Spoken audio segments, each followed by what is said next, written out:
Halo Moduers, kembali lagi bersama saya Gaby Suhartanto selaku Head of Advisory and Partner Growth di Moduit. Hari ini saya dijoin oleh Bapak Rafdi, Chief Investment Officer dari Majoris Asset Management. Nah, hari ini kita mau ngobrol dikit nih tentang seputar investasi, apalagi di tahun 2024, kita di awal tahun kita mau gain some insight about what it's like the investment landscape di tahun ini. Nah, Pak Rafdi, mungkin saya mau tanya dulu nih, first question adalah memasuki tahun pemilu, apa sih view-nya Majoris untuk invest di corporate bonds? Kita itu udah lewatin pemilu itu sering ya sebenarnya. Ya, jadi view saya sih, saya melihat bahwa corporate bond itu akan selalu available di market. Emang kebutuhannya selalu ada bagi mereka untuk growing.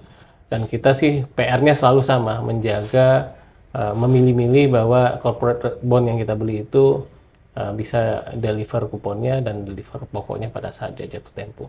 Dan itu sih basic sekali. Cuman kita akan tetap analisa bagaimana ini company dan industrinya going forward seperti apa sepanjang umur bond yang akan kita pilih. Kalau di money market yang 1 tahun ya kita pikir itu lebih straightforward. Kondisi industri tahun ini mungkin nggak akan drastis berubah di tahun depan dan seterusnya. Gitu. Nah, kalau misalnya kita bandingin nih obligasi korporasi dengan obligasi pemerintah, plus minusnya itu apa Pak untuk pertimbangan memilih yang mana yang mau diinvestasikan?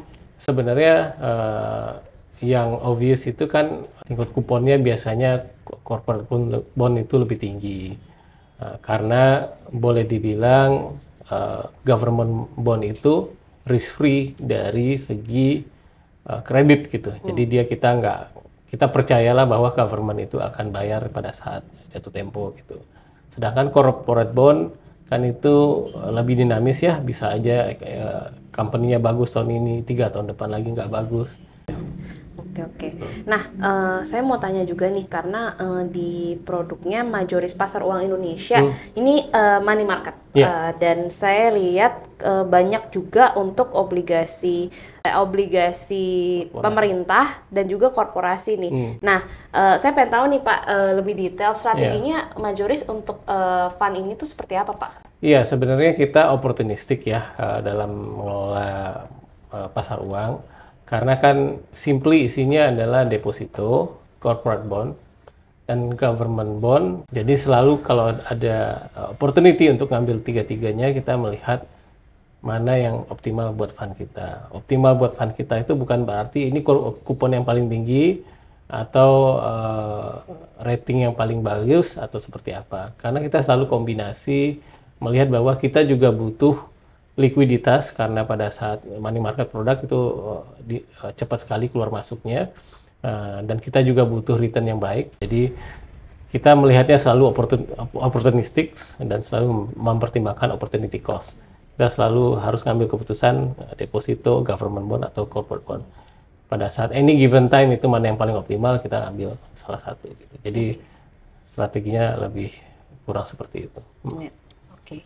Nah, Pak, mungkin kita ngomong ke suitability untuk investor nih. Nah, ketika ada seorang investor yang profilnya mungkin dia agresif nih, apakah dia masih butuh punya produk pasar uang karena itu produk yang konservatif atau seperti apa tuh Pak? Iya, saya sih melihatnya begini ya, kalau kita ada purchase yang akan kita lakukan, significant purchase yang kita akan beli dalam jangka pendek ya, misalnya dalam 1 tahun kita akan beli mobil, let's say.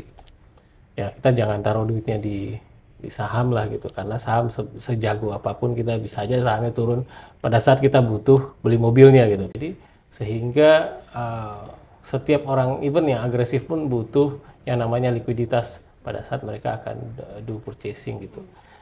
Mungkin bagi orang masing-masing beda ya, tapi selalu ada kebutuhan untuk punya money market gitu ya, karena anytime kita butuh purchase within 1 tahun atau 6 bulan gitu ya, kita bisa taruh duitnya di money market. Ya teman-teman, berarti kalau kita lihat money market itu bukan cuman buat orang yang baru belajar investasi ya, tapi bisa memenuhi kebutuhan likuiditas dan juga investasi untuk short term. Jadi hari ini kita sangat appreciate Pak Rafdi udah datang, udah sharing sama kita nih, kita dapat insight baru. Jadi kami berharap bahwa konten ini bermanfaat untuk teman-teman. So don't forget to like, comment, and subscribe, and see you next time, Moduers.